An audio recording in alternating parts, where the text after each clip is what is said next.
Coming up on Mountain News this morning, a simple act of kindness leads to thousands of meals being served across our region.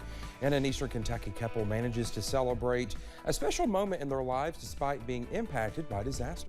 Dedicated to Eastern and Southern Kentucky, this is WYMT Mountain News This Morning. Good morning to you. It's Monday, almost 5 o'clock, and you might have already just seen me at the 11 o'clock news last night. I'm Dakota Makris. Good morning to you.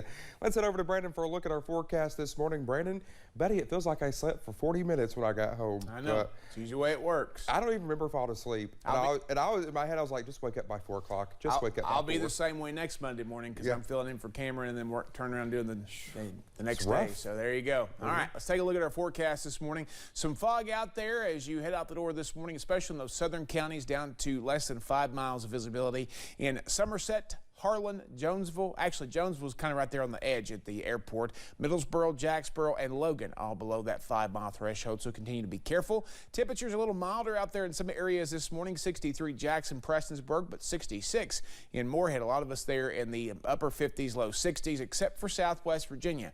Clintwood, the coolest spot in the region at 53. Wise and Jonesville at 54. Dew points still pleasant. Anything below 60 is still decent. We had some cooler days the last couple of days than we expected, so that was nice to feel. And a normal day on the coffee meter, a little extra if you're cold-natured out there this morning and because it's Monday. And guess what? The Knott County kids are going back to school today for the first time since the flooding we had back in late July. Your out-the-door forecast, sun and clouds, spotty rain chances possible later. We'll track those out for you just a little bit. Highs today reach into the mid-80s. Dakota?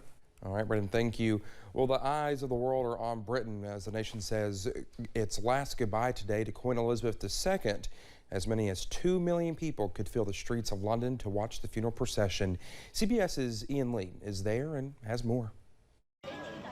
People rushed to join the line to say a final farewell to Queen Elizabeth.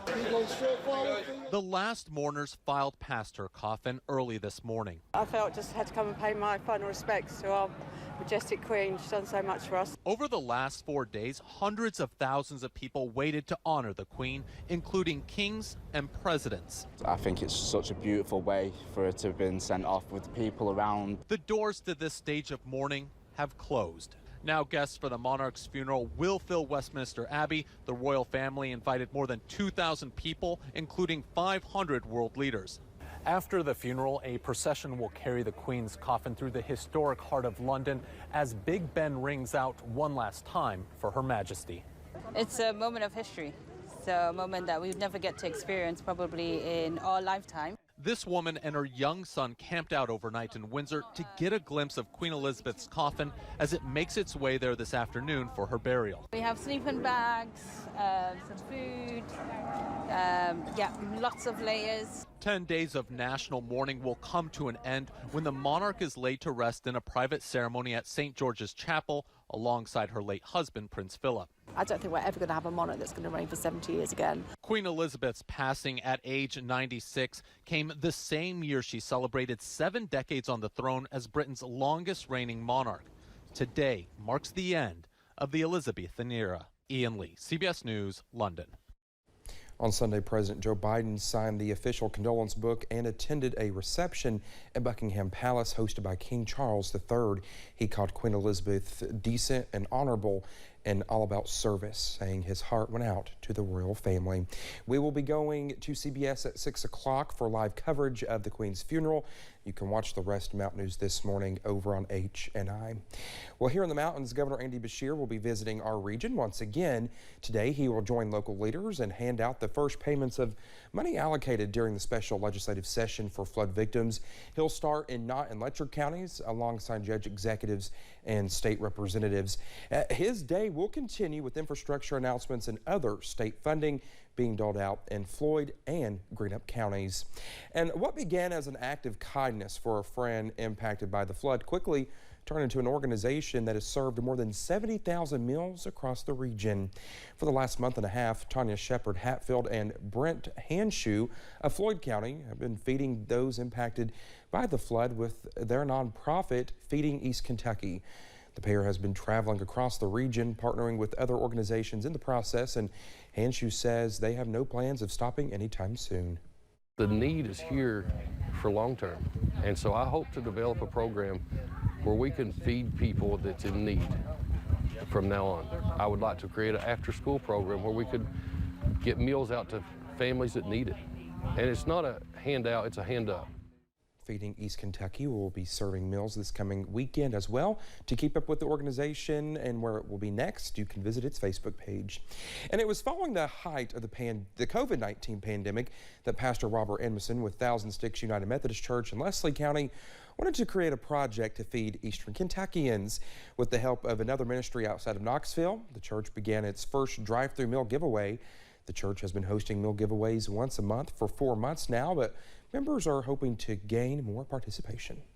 We're just hoping that, we can just reach out and continue to reach out to our neighbors and, try to help meet, a simple little need is providing a decent meal once a month. Well, the giveaways happen once a month outside the Thousand Sticks United Methodist Church in Leslie County.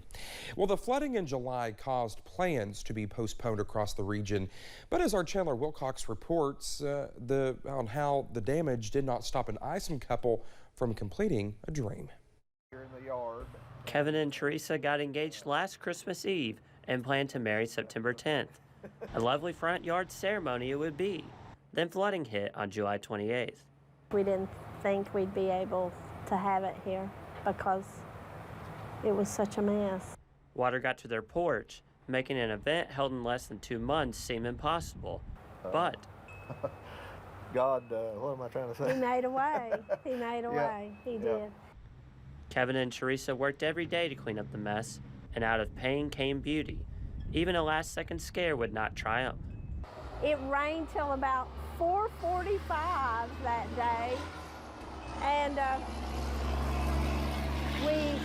I told him that morning, I said, it's gonna stop raining in time for the wedding. The couple then got married with relatives and friends gathering under a trellis resembling perseverance. But I was able to get it finished and get it built, and that's where we got married. That trellis will now stand at the bridge leading into their yard as a memory. It's going to mount it there permanent. That'll be a continuous reminder of our wedding day. A beautiful home with an inspiring story. In Isom, Chandler Wilcox, WYMT Mountain News. Well, the couple says wedding guests were surprised yet delighted with how much the place changed since the flooding. Well, thank you so much for getting your Monday morning started with us here on Mountain News this morning. Coming up next, Hurricane Fiona makes its way across Puerto Rico, leaving destruction and major power outages behind. We'll actually track Fiona at 5:30, but we are entering our final days of summer, and it will definitely feel like it. I'll tell you about the ups and downs with this forecast in about 3 minutes.